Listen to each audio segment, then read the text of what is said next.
चीजें होती है, यहाँ पर प्रतिबिंब बनता है, ऐसा बनता है, वैसा बनता है, आभासी बनता है, सीधा बनता है। हमें वास्तव में दैनिक जीवन में क्या उपयोग है इसके बारे में हमें यहाँ पर समझना है। तो अवतल दर्पण, अवतल दर्पण के उपयोग देखना, सबसे बड़ा उपयोग तो आप डेली देखते हैं। कौन सा? आप किसी भी वाहन का जो हेडलाइट होता है ना, उस हेडलाइट को देखिएगा या टार्च को देखिए। टार्च में या कोई भी वाहन का जो हेडलाइट होता है उसमें अगर आप देखेंगे तो एक बड़ी विशेष चीज दिखाई देती है। जहां पर अंदर लाइट लगा होता है उसके आसपास बड़ा चमकीला परावर्तक पृष्ठ लगा होता है क्या? जैसे परावर्तक पृष्ठ है चमकीला पूरा और बीच में लाइट लगा होता है। लेकिन लाइट ऐसा कहीं पर भी नहीं लगाया जाता कि मतलब ये परावर्तक पृष्ठ है और कहीं पर भी लाइट लगा दिया है, ऐसा नहीं लगाया जाता। उसका तरीका है, मान लिया जाए कि ये क्या है, अवतल दर्पण है और अवतल दर्पण का ये ध्रुव हो गया, ये फोकस हो गया और ये क्या हो गया, उसका वक्रता केंद्र हो गया। ठीक है, अब जो लाइट रखा जाएगा वो कहां पर लगाया जाएगा? ये यहां पर लगाया जाएगा। कहां पर? फोकस पर। और फोकस पर लाइट लगाने का फायदा क्या है? देखना, हमें मालूम है कि कोई भी प्रकाश किरण फोकस से आएगी तो समांतर हो जाएगी, होगी। कोई भी प्रकाश किरण फोकस से आएगी तो परावर्तन के पश्चात क्या हो जाएगी? समांतर हो जाएगी। ये समांतर हो गई। फोकस से आएगी, समांतर हो जाएगी। फोकस से आएगी, परावर्तक पृष्ठ पर आएगी और परावर्तन के पश्चात समांतर हो जाएगी। तो हमें क्या है, लाइट को समांतर करने के लिए या अधिक दूरी तक वस्तुओं को दिखना चाहिए, इसलिए क्या है, इस प्रकार से अंदर से पॉलिश किया जाता है और अवतल दर्पण की तरह उसका उपयोग किया जाता है। क्लियर? और जो लाइट लगाया जाता है अंदर, नहीं आई बात समझ में? ये सिंपल सी बात है कि मान लिया जाए कि ये हेडलाइट है इस प्रकार से कटोरे के जैसा, अंदर लाइट लगा हुआ है। तो लाइट कहां पर रहता है? उस लाइट का जो कवच होता है या उसका परावर्तक पृष्ठ होता है उसके फोकस पर होता है। यहाँ पर उसका लाइट रहेगा ताकि पूरा लाइट क्या होगा, समांतर हो जाएगा। ठीक है, तो हम यहाँ पर बोल सकते हैं कि टार्चों में इसका उपयोग किया जाता है। टार्च और पहला उपयोग, या वाहन के हेडलाइट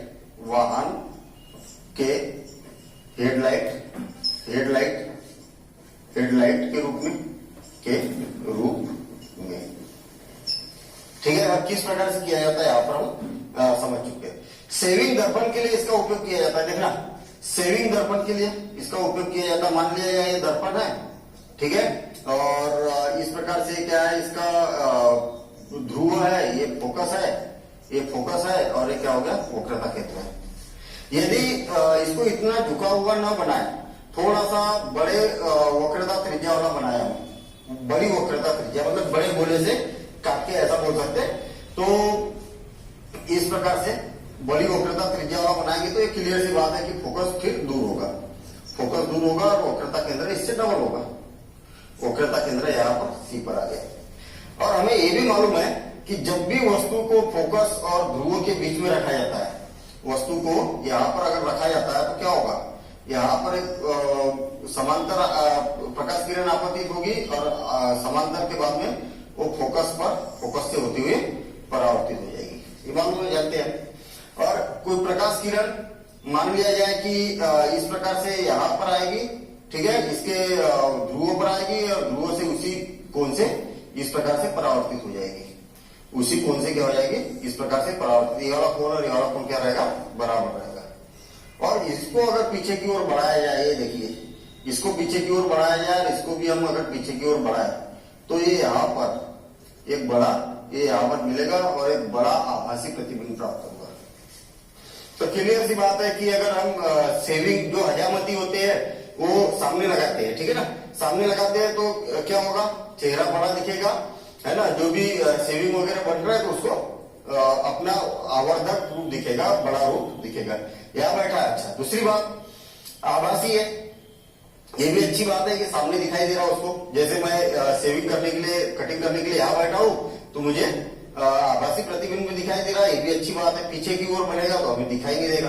अच्छा, इसके साथ साथ में क्या होगा, सीधा दिखाई देगा, ठीक है। तो सीधा दिखने का भी इसका एक फायदा है। तो हम यहाँ पर बोल सकते हैं दूसरा, सेविंग या हजामती द्वारा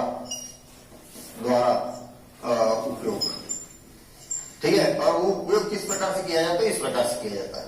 ठीक है, वक्रता सॉरी फोकस और जो उसका ध्रुव है इसके बीच में वस्तु को रखा जाता है, या उसके बीच में जो भी है हयामत करने आ रहा है या दाढ़ी करने आ रहा है हयामती के पास में, तो उसके बीच में उसकी चेयर रहेगी, ताकि उसका चेहरा या प्रतिबिंब क्या होगा, बड़ा दिखाई देगा, सीधा दिखाई देगा और आभासी दिखाई देगा।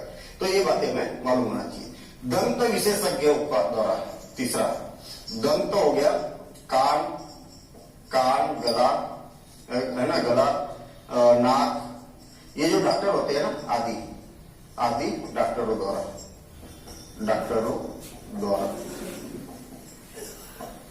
क्या करते हैं कि डॉक्टर क्या करते हैं कि एक दर्पण लगाते हैं इस प्रकार से। ठीक है, अवतल दर्पण लगाते हैं, जो भी इधर से प्रकाश किरण आ रही है और प्रकाश किरण के परावर्तन के बाद में क्या उसको एक बिंदु पर मिलाती है। देखना फिर से इनके द्वारा कैसे उपयोग किया जाता है इसका। मान लिया जाए कि ये दर्पण है, ठीक है, इस प्रकार से दर्पण है और इस पर क्या है, प्रकाश किरण आ रही है और प्रकाश, ये इसका ध्रुव हो गया, ये क्या हो गया, फोकस हो गया, और क्या हो गया, इसका वक्रता केंद्र हो गया।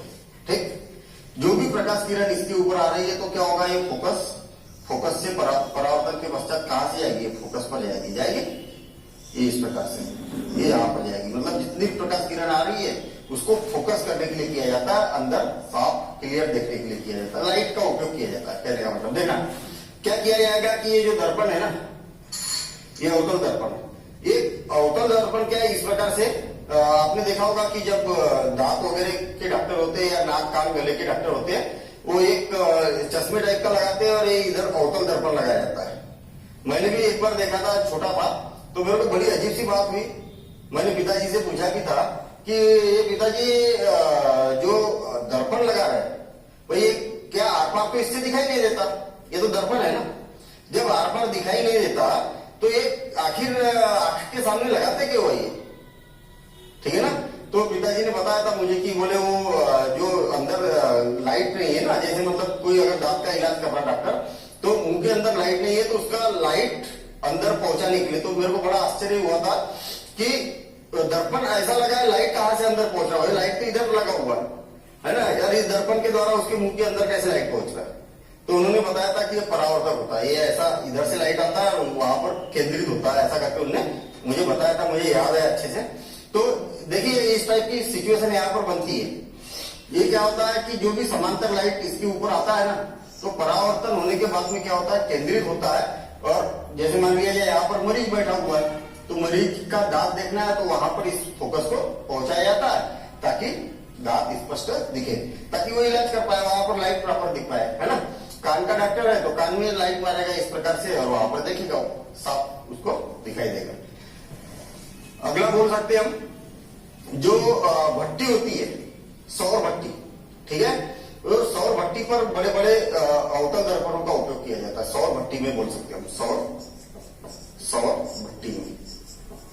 सौर भट्टी में किस प्रकार से उपयोग किया जाता है, जो सूर्य से आने वाली प्रकाश किरणें हैं उसको क्या किया जाता है, एकत्रित करके, मतलब परावर्तन के पश्चात उसको फोकस किया जाता है और फोकस करके एकत्रित करेंगे मतलब वहां पर क्या ऊष्मा उत्पन्न होगी, ठीक है ना।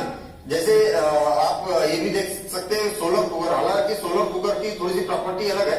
यहाँ पर सौर भट्टी का मतलब यह है कि जितना भी प्रकाश आ रहा उसको क्या करेंगे, एकत्रित करेंगे, केंद्रित करेंगे, और केंद्रित करने के बाद में वहां पर तापमान क्लियर सी बात है भाई, ये इसका तापमान जो आ रहा है, ये तो अलग अलग किरणें थी और सारी किरणें अगर एक साथ में जमा हो गई तो यहाँ पर क्या होगा, तो तापमान बढ़ेगा।